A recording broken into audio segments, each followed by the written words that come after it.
Agar yuqoridagi tavsiyalarga amal qilmasangiz, bu jiddiy oqibatlarga, jiddiy kasalliklarga olib keladi. Eng yomoni o'lim bilan tugashi ham mumkin. Bitta tugma, uni bosish bilan xona salqinlaydi, lekin ayrimlar uchun shu tugma bilan birga allergiya, bronxial astma, yo'tal, tomoq qitishi yoki ko'z qurishi, bosh va bo'yin og'rig'i kabi alomatlar boshlanadi. Agar sizda ham shunday holatlar kuzatilayotgan bo'lsa, videoni oxirigacha tomosha qiling. Hozirgi kunda o'rtacha ambulator bemorlar 10 ta ko'radigan bo'lsam, ularning 2 tasi, 3 tasi kamida shamollash bilan bog'liq, majrobir nevralgiya bilan bog'liq, ya'ni konditsioner yoki sovuqatish bilan terlab turib sovuqatish orqali paydo bo'lgan kasalliklar. Bularga sabab terlab turib konditsionerli xonada ishlab turgan xonaga kirish, cho'milib chiqib konditsionerli xonada uxlash va ko'chada shofyor haydovchi akalarimiz mashinadan foydalanishgan payt to'g'ridan-to'g'ri konditsionerdan kelayotgan havo oqimi ko'krak qafasini, bo'yin sohasini yallig'lanib, xullas spazmlar chaqirishi. Sovuq havo ta'sirida immunitet tushib ketadi, viruslar qo'zg'alishi boshlanadi.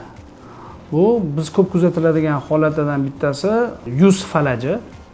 Agar vaqtida tez yordam ko'rsatilmasa, bu asoratlar bilan kechadi. Ya'ni yuz o'ziga ortga qaytmasligi mumkin. O'shaning uchun agar siz sezdingizmi, o'zi signal beradi, mana orqa tomondan boshlanadi, tortilish boshlanadi.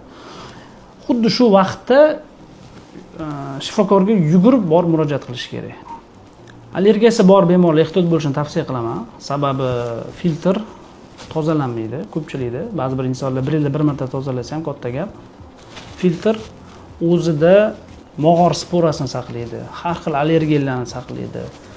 Buni natijasida bemorlarda aksirish kuzatiladi, ko'z qichishi, burun bitishi kuzatiladi. Bu allergiya chaqirmaydi o'zi aslida. Allergiyasi bor insonlarni allergiyasini qo'zg'atib yuboradi.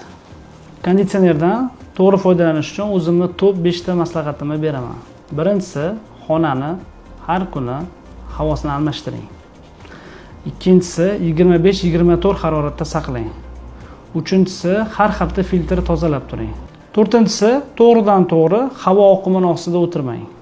5-tavsiyam, cho'milib chiqib va terlab turib, sovuq xonaga kirmang. Agar yuqoridagi tavsiyalarga amal qilmasangiz, bu jiddiy oqibatlarga, jiddiy kasalliklarga olib keladi. Eng yomoni o'lim bilan tugashi ham mumkin.